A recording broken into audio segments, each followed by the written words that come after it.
Hello friends, welcome to unlimited cooking. நம்ம கிச்சனில் இன்றைக்கி ஒரு சூப்பரான சோயா வச்சு தாங்க டிஃப்ரெண்ட் ஸ்டைலில் கிரேவி பண்ண போகிறோம்.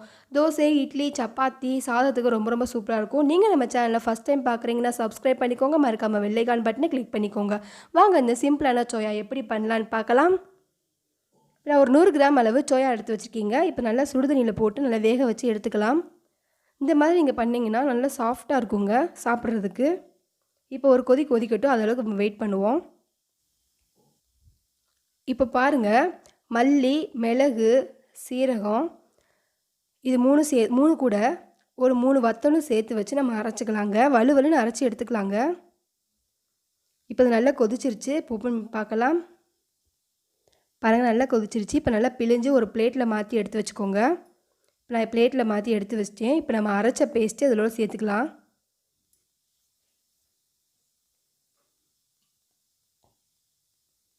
நம்ம மிளகு யூஸ் பண்ணுறதுனால ரொம்ப ரொம்ப நல்லதுங்க உடம்புக்கு. இப்போ நல்லா பிசைஞ்சு வச்சுக்கோங்க தனியாக. இப்போ ஸ்டவ்வில் ஒரு பாத்திரம் வச்சுருக்கீங்க. இப்போ நம்ம தாளிக்கிறதுக்கு தேவையான அளவு எண்ணெய் ஊற்றிக்கலாம். எண்ணெய் கொஞ்சம் காயட்டும்.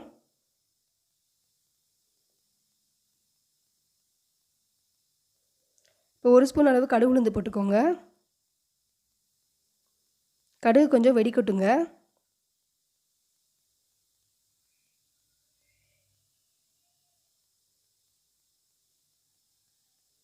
பாருங்கள், கடுகு உளுந்து நல்லா வெடிச்சிக்கிட்டு இருக்கு. இப்போ கருவேப்பிலையை போட்டுக்கோங்க.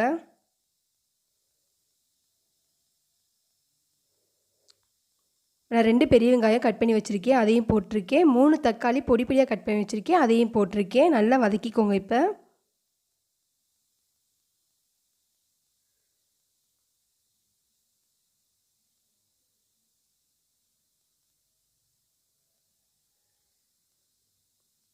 நீங்கள் சாதம் வடிச்சிட்டு குழம்பு வைக்க என்ன செய்யணும்னு யோசிக்கிறீங்களா? சட்டுன்னு இதை பண்ணிடுங்க, ஈஸியாக பண்ணிடலாங்க. இப்போ இதுக்கு உப்பு போட்டுக்கோங்க. அப்போ தான் சீக்கிரம் வேகும். தக்காளி வெங்காயம் நல்லா குழஞ்சி வரும். அதனால் இப்போ நான் 1 டீஸ்பூன் அளவு உப்பு போட்டிருக்கேன். ரொம்ப நல்லா டிஃப்ரெண்ட் டேஸ்ட்டில் இருக்குங்க. ஒரு கறி கூட்டு வச்ச டேஸ்ட்டில் இருக்குது. இப்போ பாருங்கள், தக்காளி வெங்காயம் நல்லா வதங்கிருச்சு. நல்லா குழஞ்சி வந்துருச்சு பாருங்கள்.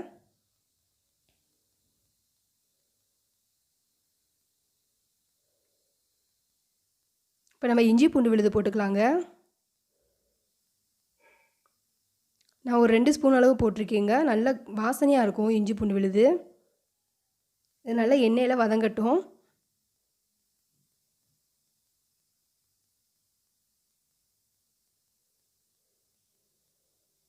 பாருங்கள், நல்லா வதங்கிருச்சு. இப்போ நான் 1 ஸ்பூன் அளவு கரம் மசாலா தூள் போட்டிருக்கேங்க. 1 ஸ்பூன் அளவு மிளகாய் தூள் போட்டிருக்கேங்க. இப்போ இதையும் நல்லா வதக்கிக்கோங்க.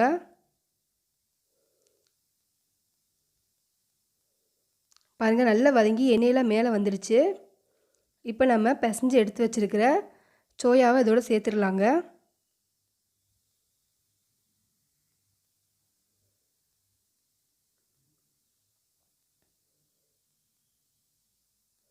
இப்போ நல்லா ஒரே மாதிரி கிண்டிக்கோங்க.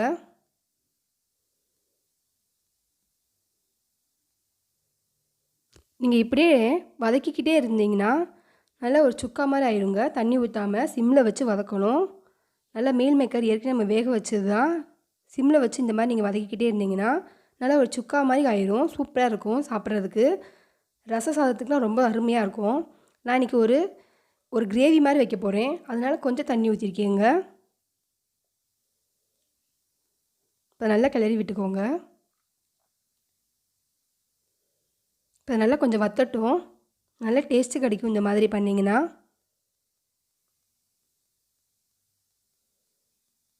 இப்போ கொஞ்சம் நல்லா கொதிச்சு வரட்டும். பாருங்கள், நல்லா கொதிச்சு நல்லா கிரேவி பதத்துக்கு வந்துருச்சு.